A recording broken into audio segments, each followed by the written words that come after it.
Bonjour à toutes et à tous, et puis merci de nous rejoindre sur ce webinaire autour de Dora en compagnie de nos partenaires de Deloitte. Si tu veux bien passer à la slide suivante, s'il te plaît. Voilà, je me présente, donc Antoine Rousseau, je suis ce qu'on appelle un GRC Offering Specialist chez OneTrust, et aujourd'hui je suis accompagné de notre partenaire Deloitte, qui est dignement représenté par Fiona et puis par Baptiste. Je vous laisse vous présenter. Merci Antoine, on est ravis d'être parmi vous aujourd'hui. Donc bonjour à tous, moi je suis Fiona Castelli, je suis directrice dans les équipes cybersécurité de Deloitte France.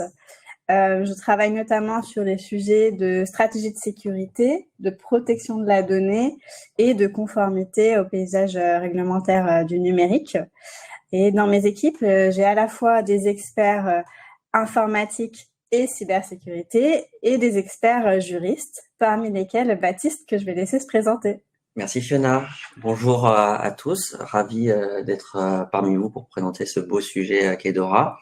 Pour me présenter en 2 mots, je m'appelle Baptiste Beguery. Je suis senior consultant au sein des équipes cybersécurité de Fiona. Et j'ai eu l'occasion de travailler sur de nombreux déjà projets de conformité réglementaire, parmi lesquels le RGPD ou encore celle de la directive Nice. Mais depuis quelques mois maintenant, on parle beaucoup de Dora et je pense que c'est l'occasion de faire le point tous ensemble. Merci pour cette introduction, Fiona et puis Baptiste. Effectivement, si tu veux bien passer à la slide suivante. Donc, c'est un sujet, effectivement, Dora qui est ô combien d'actualité et qui l'est toujours à bientôt 1 an de son entrée en vigueur. Donc, il nous a paru important d'aborder ce thème avec vous, car effectivement, aussi bien de votre côté que du nôtre, on a de plus en plus de demandes autour de ce sujet-là de la part de nos clients, avec pas mal d'interrogations. Et ça nous permet de passer à l'étape suivante. La première question qui vient, donc entrons dans le vif du sujet, et la première question qui vient systématiquement, c'est d'abord, mais pourquoi Dora maintenant? Oui, c'est une très bonne question. Il y a un faisceau de facteurs. La première chose, c'est que vous n'êtes pas étranger au Covid, à la menace qui grandit avec les différents conflits géopolitiques. Donc tout ça accroît en tout cas la pression sur le numérique pour l'ensemble des acteurs de la place et en particulier pour le secteur financier qui est particulièrement ciblé. Vous le voyez à gauche de l'écran, aujourd'hui le secteur financier c'est le 2e secteur le plus touché dans le monde et suivi de très près par le secteur de la santé, ce qui veut dire que pour les assurances, il y a cet enjeu double. Alors pourquoi est-ce que ce secteur est si touché, le secteur des banques et des assurances? Eh bien, parce que ce sont des entreprises qui contiennent des données très précieuses pour les attaquants malveillants, notamment des données à caractère financier, des données à caractère personnel, des données de santé potentiellement.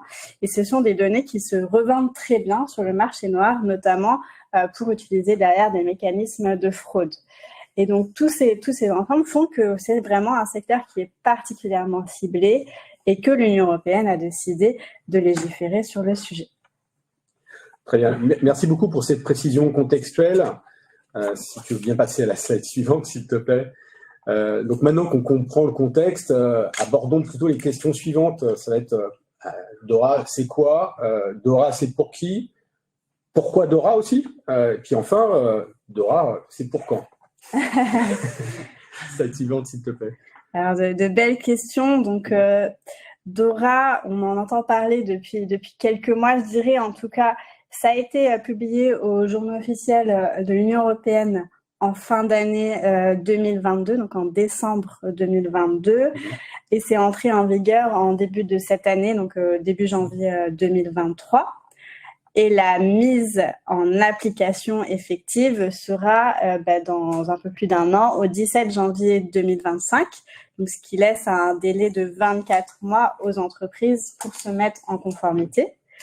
Alors, qu'est-ce que c'est DORA? Donc, DORA, ça veut dire Digital Operational Resilience Act. Donc, c'est vraiment un texte qui s'intéresse à la résilience opérationnelle numérique, dit en termes français, et qui concerne alors le secteur bancaire, le secteur assurance, donc les établissements de crédit, de paiement, les assureurs, les réassureurs, les organismes de retraite.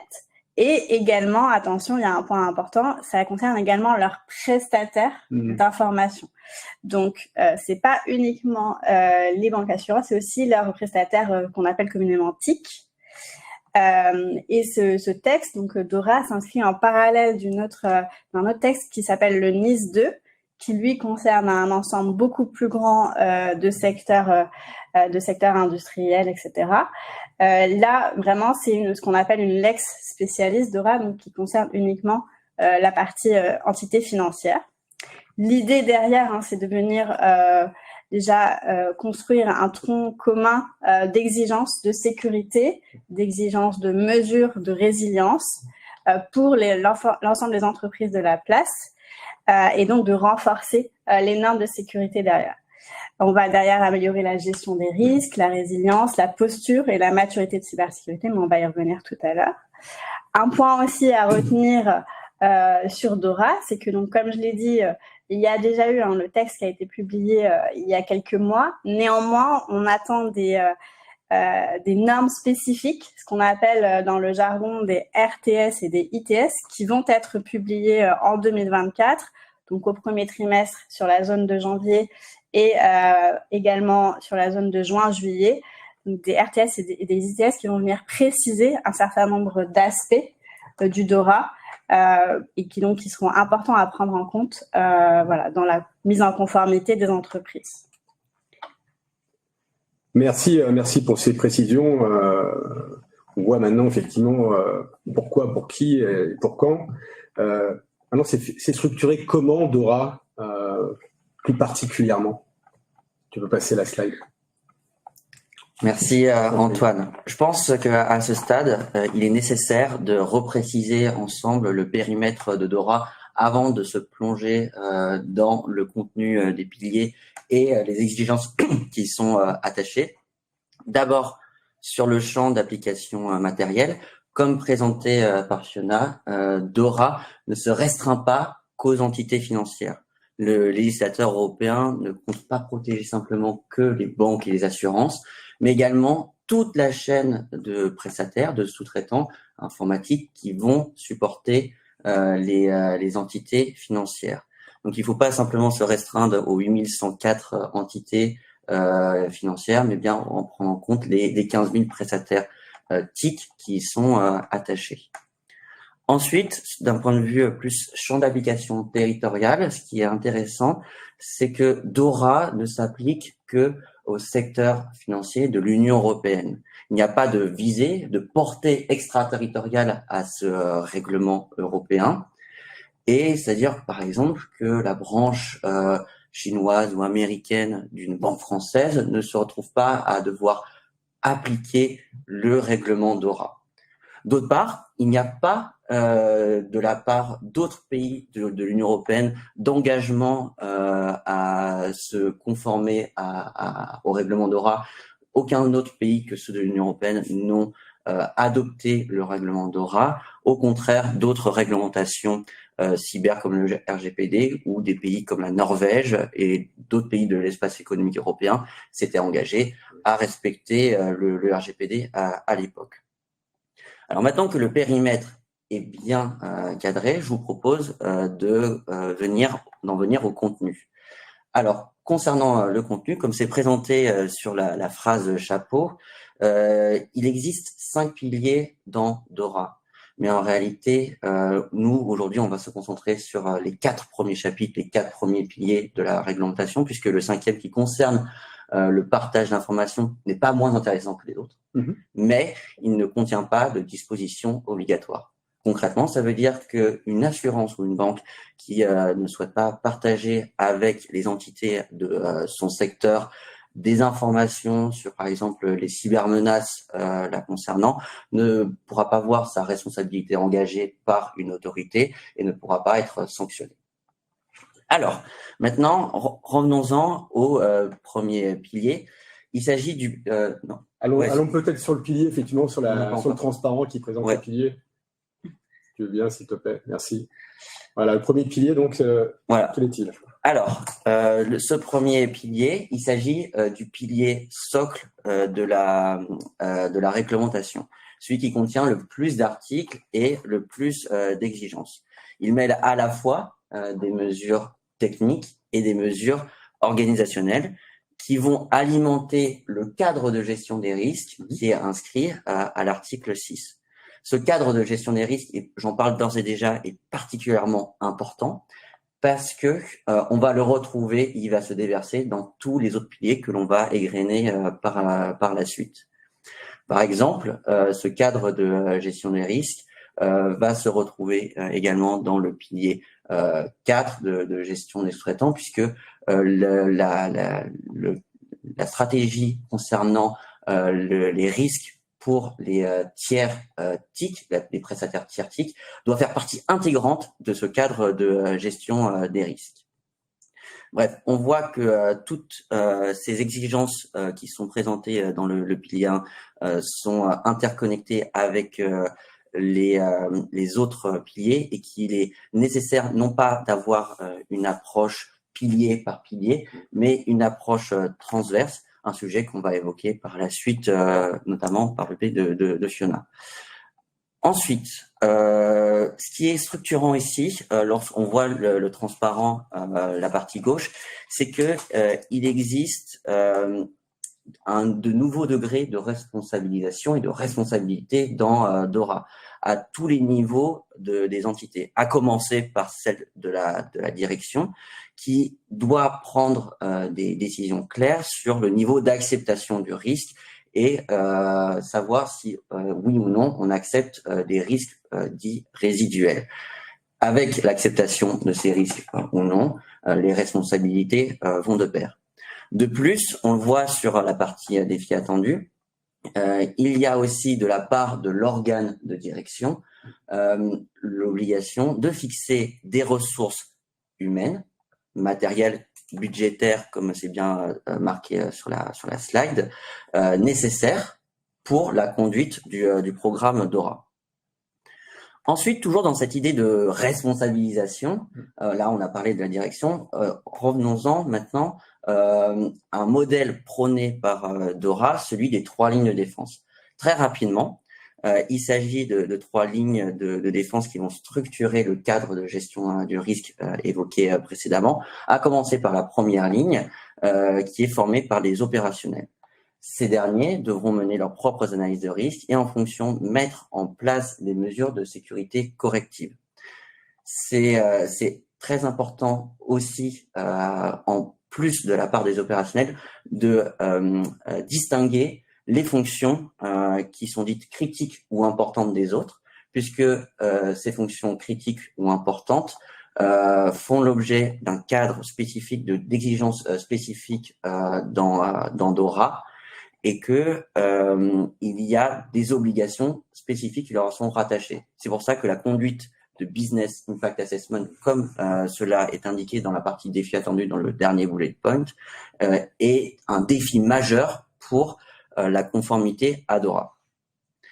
Ensuite, la seconde ligne de défense, celle-ci est composée de la fonction de gestion des risques en interne. Elle doit vérifier que les actions menées par les opérationnels globalement dans la première ligne de défense permettent de bien gérer le risque et de s'assurer de la résilience opérationnelle de l'entité. Enfin, la troisième ligne de défense, qui est composée en principe de l'audit interne, mais aussi et casuistiquement d'auditeurs externes, surveille l'ensemble de ce processus, contrôle que le cadre de gestion des risques et la répartition de ces rôles et responsabilités est bien effectuée et rend compte de tout cela à l'organe de direction. Voilà, je pense que la boucle est bouclée. On parle bien d'un niveau de responsabilité à tous les niveaux de l'entité. On passe de la direction et ensuite en égrénant ces 3 lignes de défense. Les rôles sont clairs et les responsabilités qui vont de pair également. Sur ce, je pense qu'on peut passer à la slide suivante qui concerne la gestion des incidents. Alors, la partie de gestion des incidents, pour le législateur européen, son esprit, c'est d'essayer de préparer en amont son processus de gestion des incidents. Cela est très important d'anticiper parce que c'est pas au moment de la crise, au moment d'un incident majeur, que l'on va prendre forcément toutes les décisions rationnelles. Et c'est pour ça que c'est important d'avoir une politique, des procédures et tout un mode opératoire pour savoir comment réagir en cas d'incident. Donc, DORA vient préciser la partie détection des incidents. Il faut anticiper la détection de ces incidents, notamment à travers les menaces qui peuvent peser sur votre entité, savoir quelles sont les vulnérabilités. Ensuite, DORA demande aux entités d'anticiper sur le traitement des incidents, notamment la partie classification, savoir s'il s'agit d'un incident majeur ou mineur. Et en cas d'incident majeur, eh bien, il va falloir déclarer son incident. Et là aussi, il faut pouvoir anticiper à l'avance en préparant tout un aspect communication de crise. Et ça, je souhaite insister là-dessus puisque c'est un aspect très novateur dans les réglementations cyber. L'idée d'anticiper sur sa communication et pas simplement sa communication pour les autorités de contrôle, mais d'une manière plus générale, la communication vers ses clients, envers ses partenaires, en interne aussi, et éventuellement le partage d'informations au secteur concerné, puisqu'il y a toujours des risques de contagion en cas d'incident et d'attaque informatique. Je me permets de t'arrêter un instant. Là, tu parlais tout à l'heure de déclarer des incidents. La question qui revient très souvent, c'est OK, je vais devoir déclarer des incidents, mais auprès de qui? Alors, j'anticipe peut-être un peu la suite, mais c'est très clairement, j'imagine que les gens qui écoutent se posent cette question-là. Bien sûr. Eh bien, il faut savoir qu'en France, il y a 3 autorités compétentes pour DORA. Il y a l'ACPR, notamment pour le secteur assurantiel et bancaire. Il y a l'AMF pour toutes les entités qui sont concernées par les marchés financiers. Et de manière très subsidiaire, il existe aussi TRACFIN. Mais les autorités principales vont être l'AMF, l'autorité des marchés financiers, et la CPR, qui vont avoir ce rôle à la fois de récolter la déclaration des incidents, mais aussi, il faut le dire, un rôle d'accompagnement des entités qui sont assujetties à DORA. Très bien, très bien. Merci pour cette précision. Pardon, je te recoupé. Non, pas de souci. Je pense qu'on peut passer à la slide suivante concernant les tests de résilience. Et là aussi, il s'agit d'un aspect très novateur dans les textes européens, parce que aucun texte européen ici n'avait consacré autant d'exigences, tout un chapitre sur la partie test de résilience. Et c'est la première fois qu'on va aussi loin. On parle ici de toute une liste à la Prévert de tests qui sont égrenés dans le DORA. Et pour vous citer les premiers, on y retrouve par exemple les évaluations et analyses de vulnérabilité, les analyses de sources ouvertes, les évaluations de la sécurité des réseaux et encore les fameux pen tests de pénétration. Alors, face à cet face à cette multiplicité des tests, comment s'organiser? On en revient à son cadre de gestion des risques. On en revient à l'idée de prioriser les fonctions importantes ou critiques, et notamment l'idée de tester tous les supports de ces fonctions importantes ou critiques. Et c'est par ça qu'il faudra commencer. Ensuite, l'idée, comme pour les incidents, c'est d'avoir une approche cyclique, pas simplement se concentrer sur les tests et avoir une photo à l'instant T de l'état de son système et de l'état de résilience de son système. L'idée, c'est de pouvoir, à la suite des tests, mener des actions de correction et effectuer un suivi de ces actions dans le temps afin de pouvoir gérer les risques qui ont été exposés pendant les tests. Je pense qu'on peut passer à la dernière slide et finir cette présentation des piliers avec la gestion des tiers. La gestion des tiers, un pilier extrêmement aussi important puisque l'idée, ce n'est pas d'imposer, encore une fois, DORA qu'aux entités financières, c'est un effet miroir qu'on attend. Les exigences qui s'appliquent aux entités financières, elles doivent également se retrouver dans les contrats entre les entités financières et leurs prestataires informatiques, leurs prestataires TIC. Donc, l'idée, c'est que tout le monde soit au même niveau, tout le monde ait le même standard à respecter. Et pour cela, que prévoit DORA? On en revient à cette approche cyclique, et je vous promets, c'est la dernière fois qu'on va en parler, mais l'idée, c'est de parler de la phase précontractuelle, comment l'entité financière va choisir son prestataire, quels critères, et faire particulièrement attention aux prestataires qui vont supporter des fonctions critiques ou importantes. Ensuite, DORA s'intéresse à l'article, dans son article 30, au contenu du contrat et l'idée d'apporter tout un closier, apporter dans ces contrats des clauses se rapportant à la résilience opérationnelle numérique, en faisant là aussi attention à bien rajouter des clauses supplémentaires qui sont prévues par le texte concernant les fonctions importantes ou critiques. Mais c'est pas tout. L'idée, c'est de faire un suivi dans le temps de ces prestataires et avoir un contrôle permanent en allant, si besoin est, jusqu'à l'audit de ces prestataires. Et enfin, il existe dans DORA l'idée d'anticiper sur la sortie de sa prestation contractuelle en cas de résiliation par l'une ou par l'autre des parties, par l'entité financière ou par son prestataire informatique. Et il faut avoir des stratégies et des plans de sortie afin de ne pas perturber son système informatique, afin de préserver la résilience opérationnelle de son entité.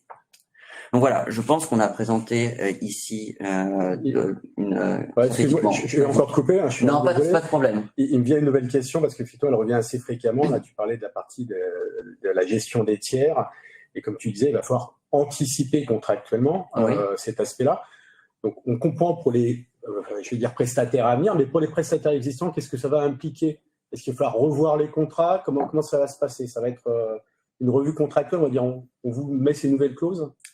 Tout à fait. En fait, ce qui est intéressant, c'est que, contrairement peut-être à d'autres textes et d'autres réglementations passées en matière cyber, là, on a les prestataires et les entités financières qui sont clairement dans le périmètre de DORA. Donc ici, tout le monde aura intérêt à se conformer sous peine de trouver sa responsabilité et de se voir sanctionné. Donc déjà, c'est le premier point. Le second point, c'est que une fois qu'on dit ça, il y a pas de raison d'avoir des réticences. Il faut prévoir des avenants dans ces contrats existants, donc dans le stock de contrats. Et l'idée, c'est de prioriser pour les entités financières les contrats avec des tiers qui supportent des fonctions critiques ou importantes. Donc ça, c'est les premiers contrats qu'il faut renégocier et dans lesquels il faut rajouter ces fameuses clauses DORA. Et ensuite, en fonction du degré moindre de criticité, et renégocier ces contrats, de préférence avoir tout fait dans l'année afin d'être prêt d'ici le 17 janvier 2025. Et c'est bientôt. Et oui, c'est bientôt. C'est pour ça qu'il faut DORA passer à l'action. Voilà. D'accord, très bien. Merci pour ces précisions sur les 4 piliers. Si tu veux bien passer au transparent suivant, au slide suivant, pardon. Donc, on a vu effectivement ces 4 piliers, mais concrètement, quels vont être les impacts aujourd'hui pour les organisations? Parce que c'est la principale question qu'elles se posent. Okay, on comprend DORA, on comprend maintenant les piliers, mais en gros, comment je m'organise, quoi? Oui, alors vous l'avez vu, je pense que Baptiste l'a bien dépeint, c'est un texte qui est quand même assez dense et étoffé et qui va être davantage encore étoffé avec les RTS et les ITS l'année prochaine. Donc effectivement, on va essayer de peut-être souligner au moins les premiers points clés. Le premier point clé, je pense que Baptiste l'a dit, c'est la partie approche par les risques et notamment c'est une approche par les risques qui n'est pas purement IT ou cyber, mais qui est vraiment une approche par les risques d'entreprise ou en tout cas métier, puisque la première des choses à faire, c'est d'identifier les fonctions critiques ou importantes des entreprises banque assurance Et de là découle ensuite le travail d'identifier quels sont les actifs informatiques qui supportent ces fonctions critiques. Et c'est vraiment la première chose à faire pour aussi avoir une approche, je dirais, raisonnée et optimisée de la mise en application du DORA. L'idée, c'est pas forcément de le faire sur l'ensemble du système d'information, mais déjà sur les systèmes d'information qui portent ces fonctions critiques et importantes. Donc, c'est la première chose, je pense, à retenir, cette approche par les risques et ce côté où ce n'est pas, DORA n'est pas un texte qu'on doit confier aux responsables informatiques, aux responsables cyber, sans se soucier des autres personnes de l'entreprise.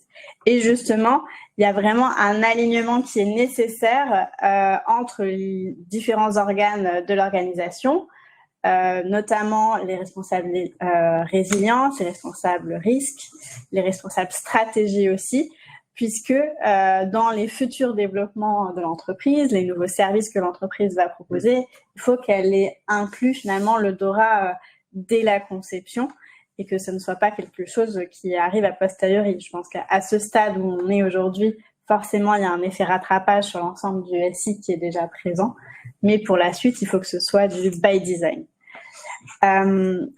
L'autre point que j'aimerais souligner, c'est que on l'a vu, on a accentué par exemple sur la partie incident management, sur la partie test de pénétration, test de vulnérabilité. Finalement, il y a quand même une grosse couche sécurité à prendre en compte sur les différents piliers. Donc, govern, identify, protect, detect, respond, recover. Et voilà, c'est vraiment quelque chose à pas sous-estimer aussi en termes de charge de travail pour les entreprises. Et il faut faire cette démarche d'aller lire le texte, ou en tout cas sinon de faire appel à des prestataires qui pourront vous aider à aller lire ce texte et à le traduire concrètement par rapport à la maturité de votre propre entreprise. Aujourd'hui, on sait que la plupart des entreprises ne partent pas de zéro, fort heureusement, sur la résilience opérationnelle, mais il faut quand même aller faire ce travail de comparaison par rapport à ce que le DORA attend. Et notamment, je pense que Baptiste l'a évoqué, une des comparaisons à faire, c'est la partie sur les contrats avec les tierces parties. C'est une part volumineuse en termes de charge de travail, parce que la plupart des organisations ont beaucoup de prestataires IT. Et donc, il va falloir aller faire cette démarche, contrat par contrat, prestataire par prestataire, de vérifier si vous êtes conforme ou non finalement au DORA. Donc ça, c'est vraiment quelque chose à anticiper en termes de temps que ça prend de mener à bien cet exercice jusqu'au bout. Et le dernier point sur lequel j'aimerais finaliser la partie sur les impacts pour l'entreprise, c'est vraiment les cyber-incidents. Donc, c'est là aussi quelque chose de nouveau en termes de délai que l'on aura pour reporter les incidents, en termes de framework aussi de reporter pour ces incidents. Alors, ça sera précisé en termes de délai précis, mais on imagine que ce sera très proche des délais qu'on a pour NIS 2, avec des délais sous 24 heures, sous 72 heures, puis sous un mois. Donc, c'est quelque chose qu'il faut anticiper. La plupart des organisations ont déjà des processus de gestion de ces incidents, mais ces délais seront a priori assez inédits et donc il faut se mettre en marche pour s'y préparer. Merci pour ces précisions. Il y a deux éléments qui ont retenu particulièrement mon attention. Effectivement, très, très souvent, on pense que DORA, c'est limité aux responsables cyber ou aux responsables SI. Et ce que tu as dit est extrêmement important, c'est qu'il faut aussi que le COMEX soit impliqué dedans. Avant qu'on passe sur les autres sujets, votre compréhension du marché, est-ce que c'est quelque chose que vous voyez fréquemment ou pas? Ou c'est toujours dès le départ plutôt vraiment porté par la DSI et par le département cyber? Alors, c'est une question avec plusieurs éléments de réponse. Je dirais que dans l'absolu, le meilleur des mondes, c'est que ce soit un sujet qui soit porté par plusieurs parties prenantes et souvent sous un sponsorship, effectivement, COMEX. C'est la meilleure des manières d'apprendre le sujet parce que Baptiste l'a rappelé, de toute façon, la direction est responsable de la mise en application du DORA et donc est potentiellement passible de sanctions si ce n'est pas appliqué. Donc ça, c'est quand même quelque chose à avoir en tête pour l'organe de direction. Et ensuite, effectivement, ce qu'on voit, c'est que souvent, la première réflexion vient d'une seule personne de l'organisation. Et ensuite, derrière, il faut réussir à former un peu un collège de personnes qui vont pouvoir traiter les différents piliers du DORA. D'accord, très bien. J'imagine effectivement, une fois qu'on réussit à faire bouger un petit peu l'organisation, qu'est-ce qui les fait vraiment bouger? C'était, je dirais, les amendes, les menaces, les... Je dirais que c'est propre à chaque organisation, mais en tout cas, la plupart des organisations qu'on a vues sont vraiment dans cette démarche de toute façon d'être conformes, puisque déjà, premièrement, nul n'est censé ignorer la loi, et deuxièmement, je pense que les amendes, ou en tout cas le risque pour ces entreprises-là est vraiment important. On parle de risque réputationnel notamment, entre autres, de risque de potentiellement devoir cesser son activité temporairement ou une partie de ses activités. Donc, c'est pas neutre. Parmi, en tout cas, toutes les entreprises et toutes les organisations à qui on a pu s'adresser sur Dora, il y a un réel intérêt à devoir traiter le sujet. Je pense qu'il y a une crainte sur le temps qu'on a pour se mettre en conformité. Mais en tout cas, on voit que toutes les organisations vont dans le sens de se mettre en conformité parce que de toute façon, elles n'auront pas le choix. Merci pour ces mots. Effectivement, on comprend qu'il faut être dûment organisé. Maintenant, moi, j'imagine que l'état du marché il est un peu disparate. Et c'est intéressant, effectivement, d'avoir votre point de vue sur ce sujet. Si tu veux bien passer au slide suivant, s'il te plaît. Oui, avec plaisir. Effectivement, donc côté Deloitte, nous on a effectué un sondage sur la place pour identifier un petit peu justement ce niveau de préparation au Dora. C'est un sondage qu'on a fait depuis, en tout cas c'est un prisme qu'on regarde depuis 2022 parce que certaines entreprises avaient vraiment anticipé. Et ce qu'on constate là, c'est qu'à ce stade où on parle, on est à peu près grosso modo à 75% des entreprises qui ont commencé à traiter le Dora. Et donc, ont commencé, ça ne veut pas dire qu'elles sont aujourd'hui conformes. Hein. Attention, ça veut dire qu'elles se sont posé la question de ce qu'elles doivent faire pour être conformes.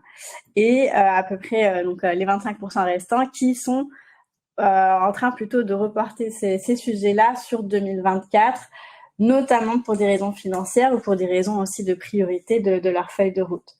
Effectivement, comme finalement la publication des textes a eu lieu très très tard dans l'année 2022, parce que c'était vraiment sur la période de Noël, et que pour certains les budgets avaient déjà été arrêtés pour l'année 2023, ils n'ont pas forcément pu engager des actions dès cette année et ils vont plutôt reporter ça à l'année prochaine, même si ça leur laisse du coup qu'un an pour être en conformité. Donc une année très chargée 2024. Et une année absolument chargée. D'accord. Très bien. Et donc, pour continuer sur ce qu'on observe sur le marché aujourd'hui, sur le marché français en particulier, c'est que le pilier qui ressort le plus comme sujet d'inquiétude, on y revient toujours, c'est le pilier 4 sur la partie gestion des risques liés aux prestataires IT. Pourquoi ? Parce qu'encore une fois, c'est un sujet qui va forcément apporter une certaine complexité, une certaine volumétrie de travail et que par ailleurs, ce n'est pas aussi un sujet qui peut être traité uniquement, par exemple, par le responsable informatique ou par le responsable sécurité, mais qui doit se faire avec l'appui des fonctions achats notamment et des fonctions juridiques. Donc, on voit bien encore à nouveau le point d'ancrage Dora qui nécessite un maillage assez fin des différentes parties prenantes de l'organisation et sur ce pilier en particulier où il va falloir déjà identifier l'ensemble des prestataires, ce qui n'est pas chose évidente à chaque fois, et avoir ces négociations finalement et ces avenants qui soient préparés d'ici le 17 janvier 2023. Voilà.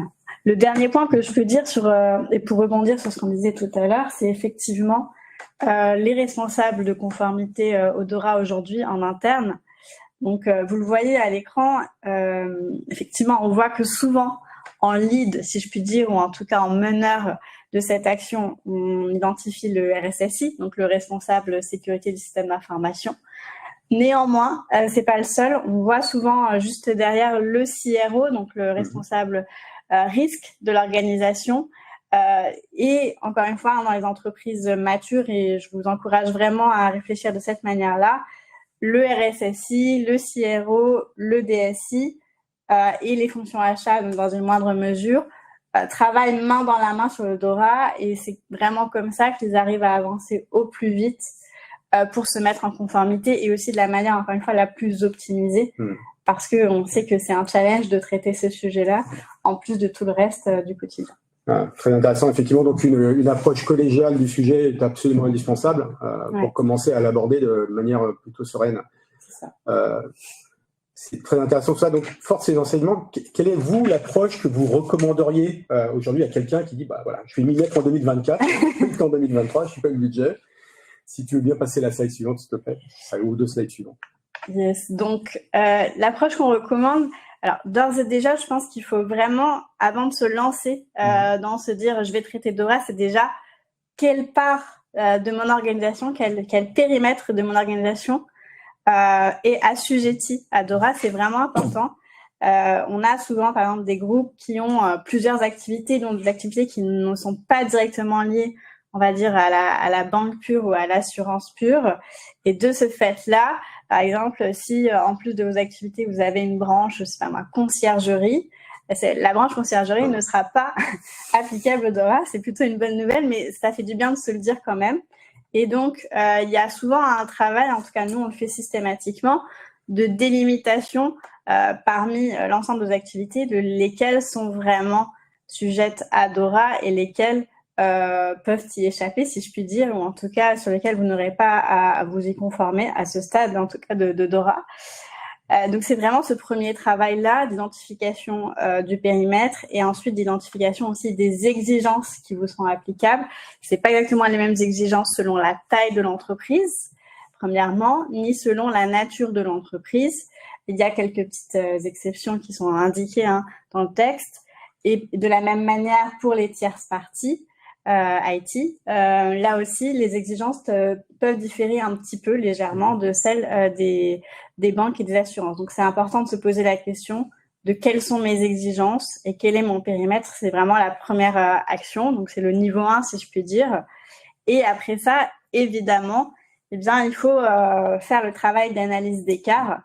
C'est indispensable pour finalement savoir quelle sera la marche à franchir pour être conforme. Donc, c'est de savoir finalement, par rapport à toutes ces exigences qu'on a pu lister dans la première étape, lesquelles s'appliquent à moi et ensuite, quel est mon niveau d'ores et déjà de conformité par rapport à cela, parce qu'on l'a dit, la plupart d'entreprises ne partent pas de zéro, elles ont déjà des mécanismes de résilience, elles ont déjà des mécanismes de test, d'approche par les risques, d'identification de leurs fonctions critiques, notamment parce qu'il y a aussi pour ces entreprises-là beaucoup d'autres obligations de reporting au-delà du pur sujet de résilience du numérique.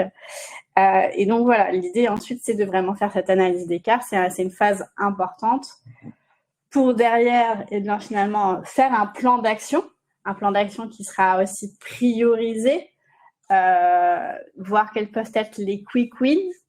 Donc, vraiment, les choses que vous serez en mesure d'avoir à 100% d'ici le 17 janvier 2025 et les choses sur lesquelles vous savez d'ores et déjà que ça peut être plus compliqué quand on parle, par exemple, d'un déploiement d'une solution.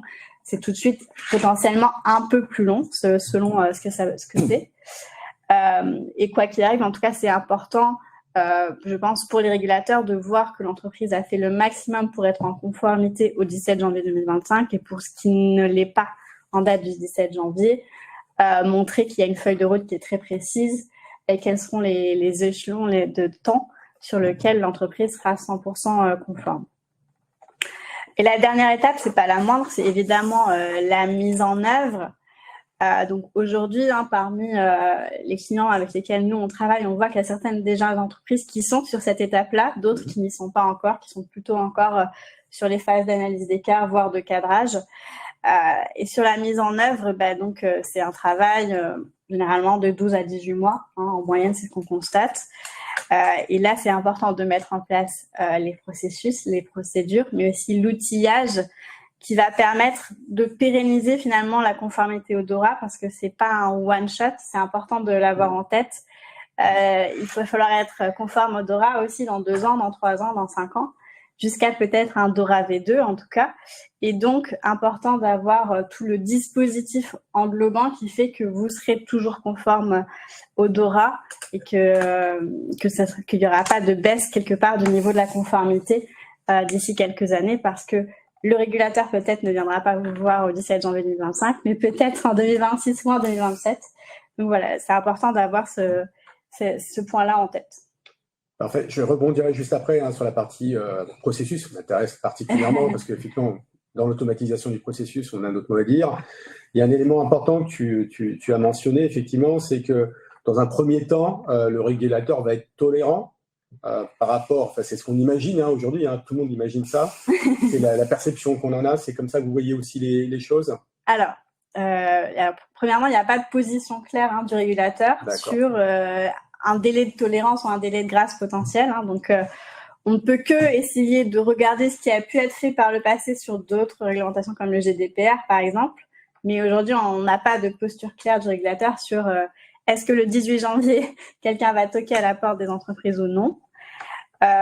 On sait qu'en tout cas, premièrement, un régulateur a tout un dispositif pour venir contrôler au fil de l'eau, ou en particulier lorsqu'il y aura des incidents, que le DORA est bien applicable. Et ensuite, encore une fois, en tout cas, nous, ce qu'on encourage, c'est de faire le maximum pour être conforme au 17 janvier et pour tout ce qui ne l'est pas, d'avoir vraiment une feuille de route très précise, étayée et détaillée de ce qui reste à faire et du niveau de conformité d'ores et déjà actuel sur ces briques-là. Donc voilà, aujourd'hui, on ne peut pas se positionner sur le fait qu'il y aura un délai de grâce. On ne peut que regarder le passé. Et effectivement, on a vu que pour le GDPR, par exemple, il y a pu y avoir un petit peu de temps qui a été laissé à certaines entreprises, mais on ne peut pas parler dessus aujourd'hui. Très bien, très bien, merci beaucoup. Donc je vais aller sur effectivement la partie mise en œuvre. Tu en as parlé tout à l'heure, et toute cette partie effectivement d'automatisation du processus. Si tu veux bien passer aux transparences suivantes, s'il te plaît. Effectivement, et dessus également. Donc OneTrust, effectivement, au travers de sa plateforme, va accompagner les organisations dans leur processus de mise en conformité à DORA, et notamment la partie automatisation.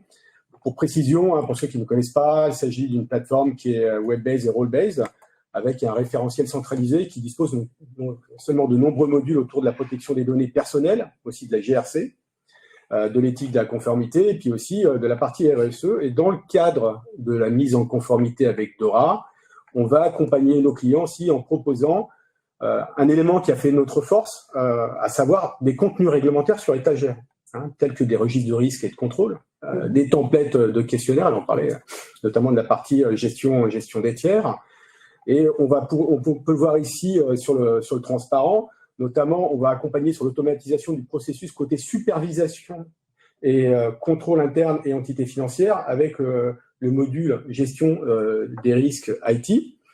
Et là, effectivement, ça va répondre aux articles 15 à 21, tels qu'ils sont décrits aujourd'hui. Donc, on va accompagner sur cette démarche-là.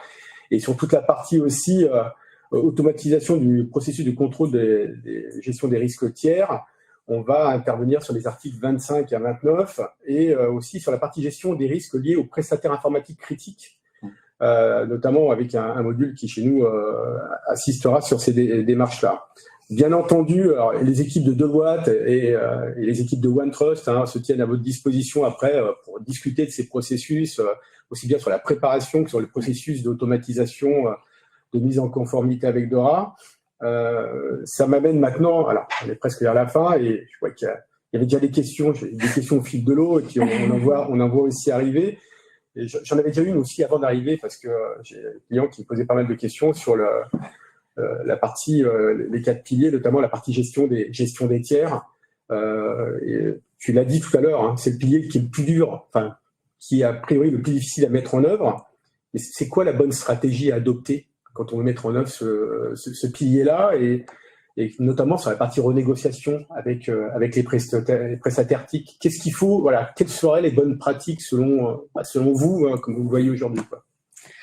C'est une très bonne question, comme ça a été indiqué dans les slides. En effet, c'est selon notre étude le pilier qui pose le plus de difficultés parce que souvent il y a déjà des difficultés pour rien que de retrouver les contrats. Donc la première chose à faire, c'est essayer de faire sa petite liste et cartographie interne pour savoir quels sont l'ensemble des contrats qui vont être soumis à DORA avec ces prestataires tiers TIC.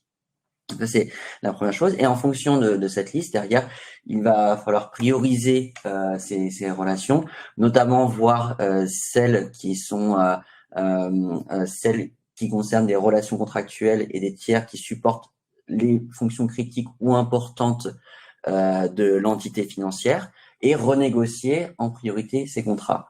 En parallèle, il faut penser au flux des contrats et aux futurs contrats que l'on va signer avec ces prestataires et adjoindre les clauses type de DORA dans ces templates de contrats, qu'il s'agisse de contrats avec des prestataires SaaS, avec des prestataires on-premise et voilà, essayer de gérer à la fois son stock de contrats en priorisant et penser aussi au futur avec les templates de contrats qui seront utilisés, les modèles qui seront utilisés et réutilisés par la suite. Très bien, merci pour ça. J'avais aussi une autre question, c'était, on en a parlé un peu tout à l'heure, les autorités compétentes en France sur la conformité DORA. Aujourd'hui, ça va être quoi leur responsabilité, clairement? Qu'est-ce qu'ils vont devoir faire vis-à-vis des établissements financiers et des prestataires? Alors, les autorités compétentes, déjà, pour rappel, Baptiste l'a dit, mais donc en France, on a la CPR, on a également l'AMF et Tracfin dans une moindre mesure. Et puis, on a aussi des autorités compétentes au niveau européen qui sont appelées les AES et qui désignent en fait l'ESMA, le BA et l'EIOPA. Donc, qui sont les pendants, si je puis dire, européens des trois entités que j'ai citées juste avant. En fait, le rôle des autorités en France, ça va être à la fois l'accompagnement, parce que on est quand même dans une démarche de vouloir pousser la mise en œuvre du DORA. Donc, c'est la première étape, et notamment ce qui est fait actuellement, c'est au travers de webinaires, de communication, et notamment beaucoup de choses qui passent par les fédérations d'entreprises et qui ne sont pas forcément visibles du grand public. Et puis, bien sûr, il y aura un deuxième rôle, c'est la surveillance de la conformité qui va se faire donc, dès le 17 janvier 2025, avec potentiellement un rôle de sanction derrière. Très bien, merci pour ce retour. J'avais aussi une autre question autour des... que faut-il attendre des entités financières?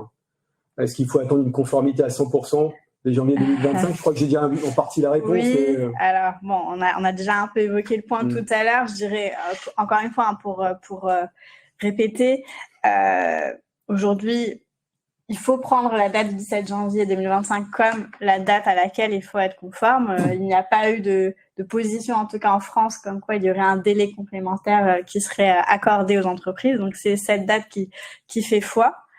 Après, encore une fois, si on regarde dans le rétroviseur, on sait par exemple avec le GDPR, entre autres, qu'il y a pu y avoir un petit délai de grâce pour certaines entreprises et que par ailleurs aussi les autorités appliquent souvent un principe de proportionnalité lié à la taille de l'entreprise. On ne va pas attendre la même chose d'une grande holding que d'une petite entreprise éligible au DORA.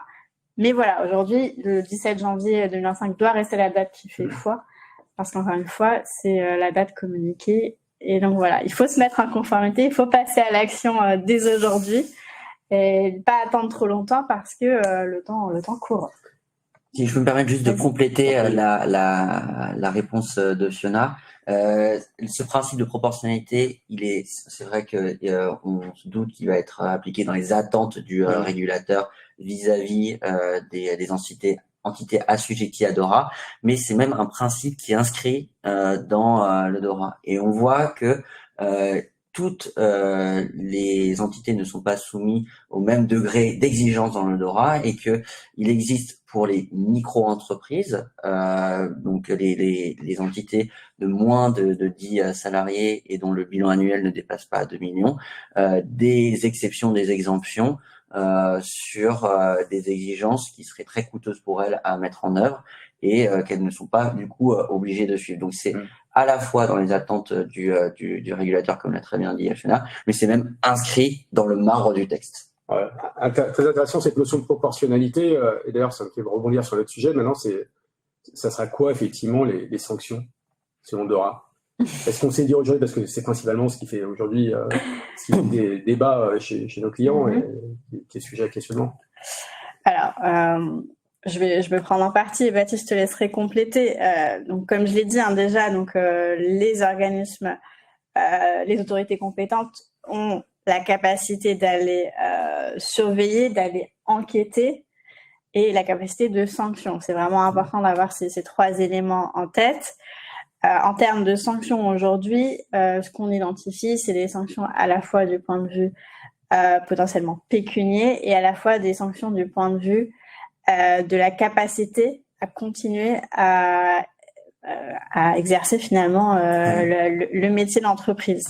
Donc une cessation temporaire des activités et notamment pour les tierces parties, on va y revenir. Après, moi je pense qu'il faut vraiment essayer d'éviter de voir le DORA uniquement sous l'angle de sanctions. On peut aussi d'ailleurs le voir sous l'angle du risque réputationnel, encore une fois pour l'entreprise, parce que ces sanctions pourraient être publiques, au même titre qu'aujourd'hui la CNIL, par exemple, publie les sanctions qu'elle émet sur les différentes entités qu'elle contrôle et sur lesquelles il y a pu y avoir des écarts. Demain, sur DORA, ça pourrait être le cas également. Donc, c'est important d'avoir ce point-là en tête en termes de réputation d'entreprise. Baptiste, je te laisse compléter. Oui, tout à fait. Donc, pour compléter très rapidement, il y a les sanctions administratives, donc celles prononcées par les autorités compétentes en France ou en Europe pour les grands prestataires tiers critiques, mais qui sont très bien identifiés et qui sont assez peu nombreux. Et il y a aussi les sanctions pénales qui vont être décidées au niveau français et qui sont pas décidées au niveau européen parce que c'est pas de la compétence européenne. Donc on attend les sanctions pénales, mais qui vont être actionnées que dans des cas très très précis et dont on sait que elles seront pas légion et que il va pas y en avoir énormément. Mais pour rebondir sur l'approche de Fiona, je pense que c'est la bonne. C'est pas simplement penser aux sanctions, mais voir DORA comme une opportunité de rendre son système plus résilient, plus robuste et réduire au maximum les risques de dysfonctionnement ou les risques d'attaque informatique. Et forcément, si en réduisant ce risque-là et en rendant son système plus robuste, on s'évite aussi ce risque réputationnel avec les amendes, mais aussi de se retrouver dans les titres de journaux parce que on a dû cesser son activité à cause d'une attaque informatique. Merci.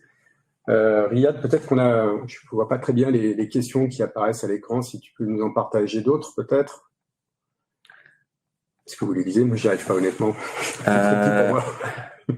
Ma question, jusqu'à quel niveau de sous-traitance DORA s'applique à toute la chaîne par ricochet des contrats de sous-traitance? Ok. Si je me permets, je vais prendre la question et si tu as besoin de compléter, Fiona, n'hésite pas.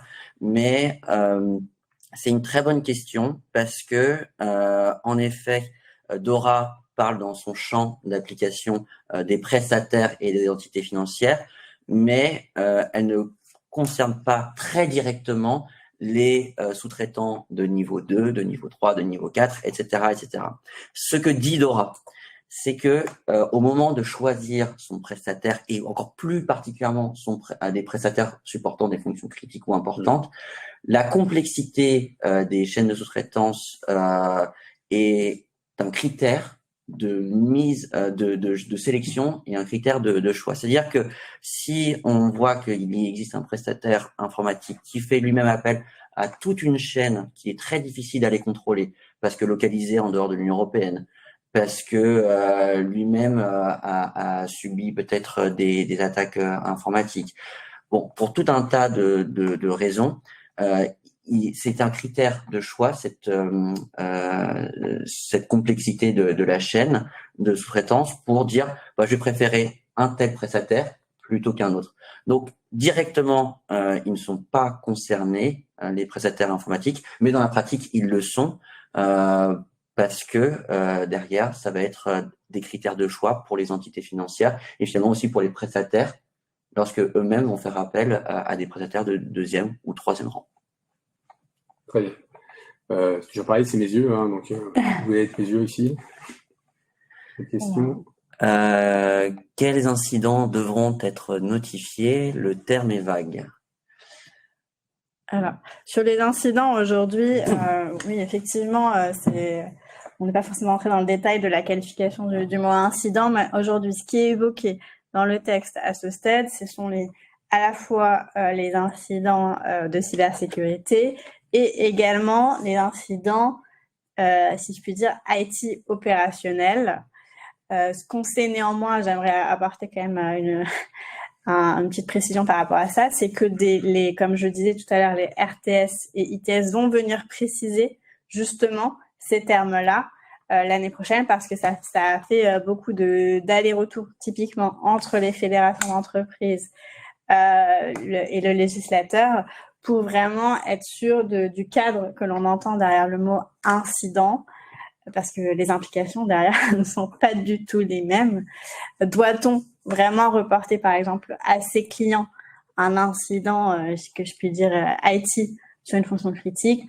Est-ce vraiment important, ou bien doit-on plutôt reporter uniquement les incidents cyber, et si oui, de quelle mesure? Donc tout ça est en cours de précision et on y verra vraiment plus clair pour le coup l'année prochaine par rapport à ça.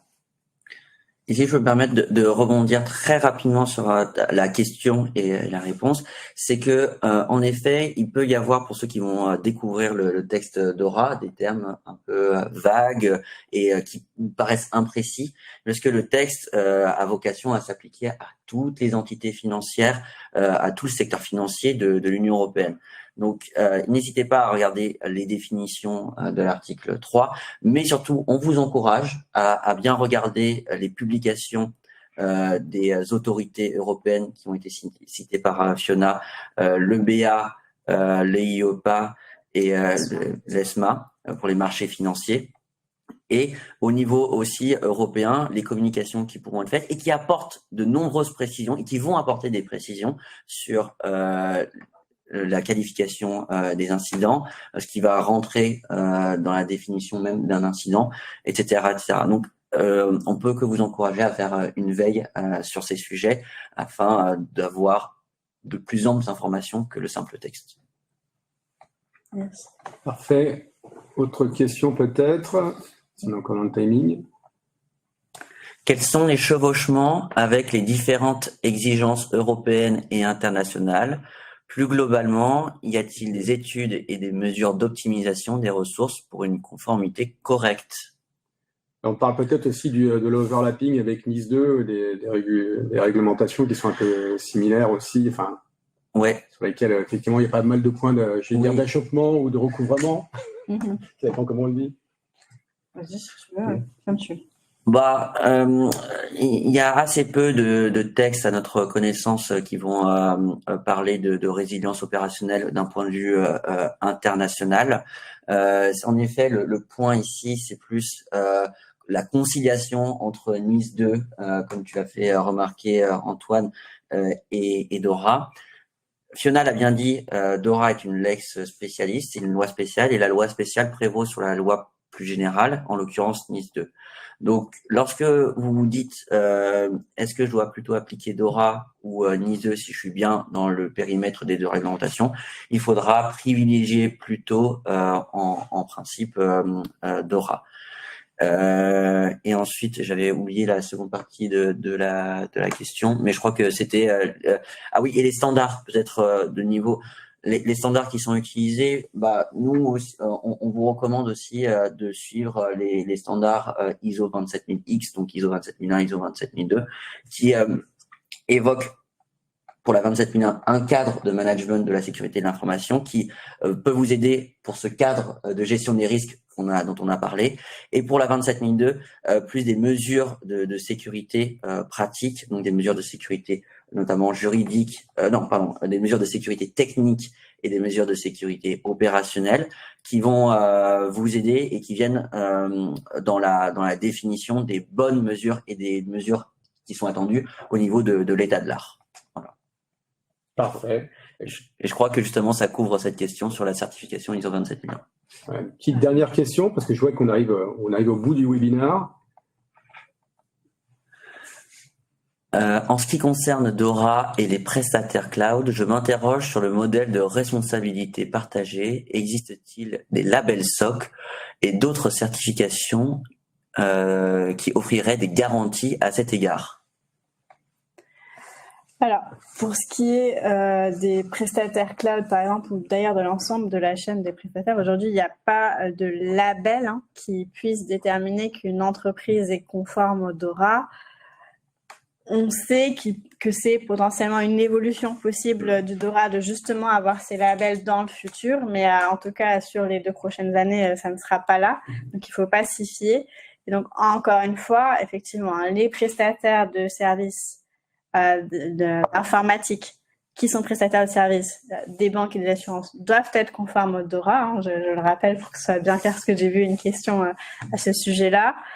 Et donc, c'est la responsabilité des banques et des assurances de s'assurer que leurs prestataires aussi sont conformes au DORA par tout ce qu'a évoqué Baptiste par le passé, les clauses, l'audit, etc. Donc, à ce stade, en réponse courte, il n'y a pas de label identifiable pour dire c'est bon, je vais choisir tel prestataire parce qu'il est conforme à 100% au DORA.